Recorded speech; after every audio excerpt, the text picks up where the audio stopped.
What's up everyone, welcome back to the channel. On today's episode we're going to continue to work on our C4 S4.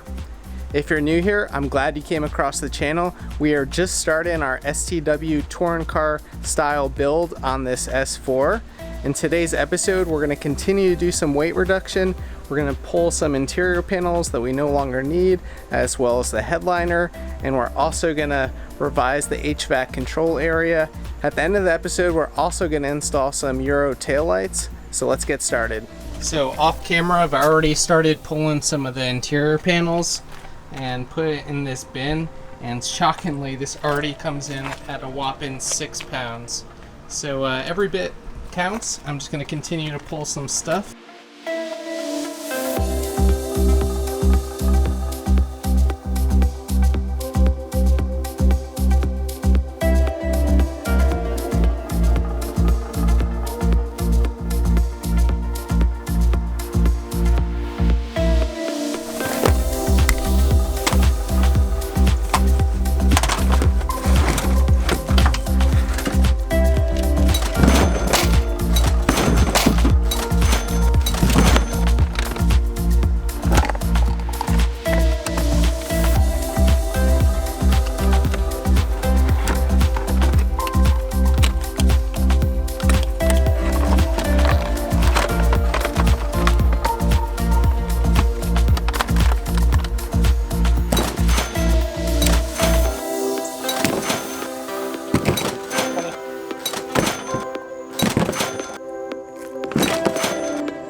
Okay, so now we can move on to some more fun items. I did find this carbon fiber fuel rail cover out of my parts stash, which I believe was for a 3B, which is a similar but different motor. And it looks like the mounting is slightly off, so we're going to extend how this mounts with some bar stock by about an inch or so and get that installed.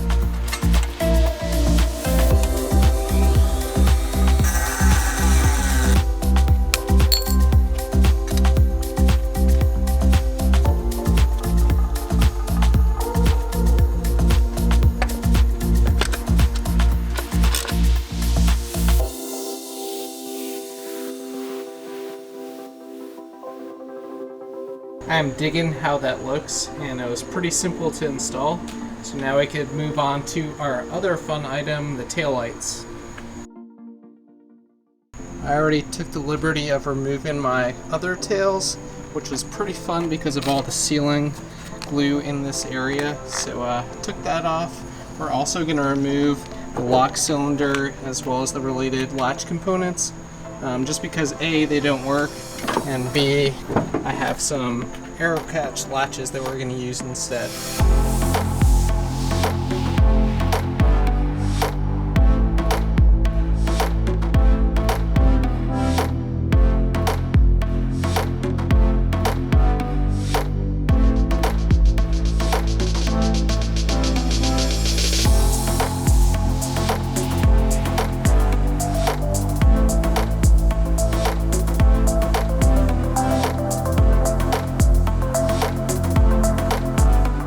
And just like that, the new tails are installed with the Euro finish panel.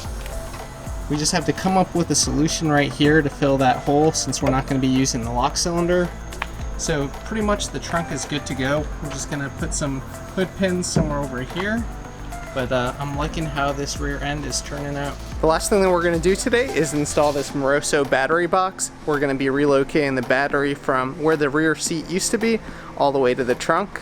By all the way I mean like another foot or so, just to enhance the weight distribution even more and get out of the way of all the stuff that we'll have in the back seat. I've used this box several times on some of my other cars. It's super easy to install, comes with pretty much everything you need, and it's also track legal, so that's a plus. So we're just going to drill a few holes to mount the box, and then we'll put the battery inside, strap it down, and then run the wires to it.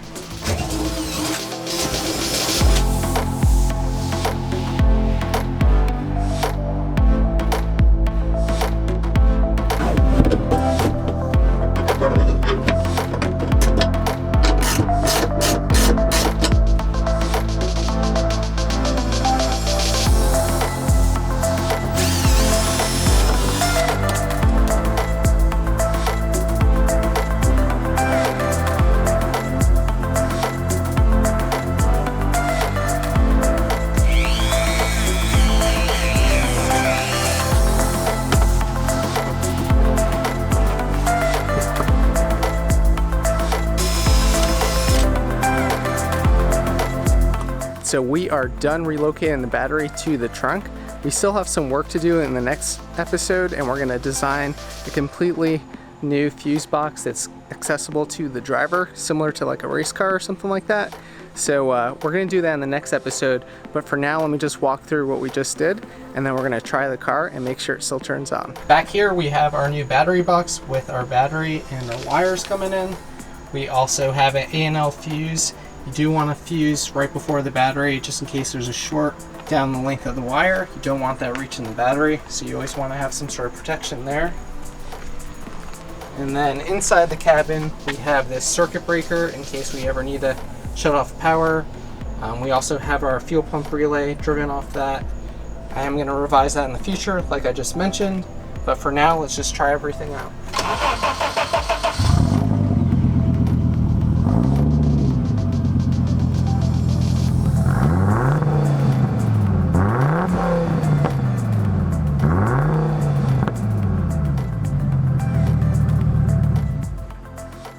Alright, well that's going to do it for today's episode.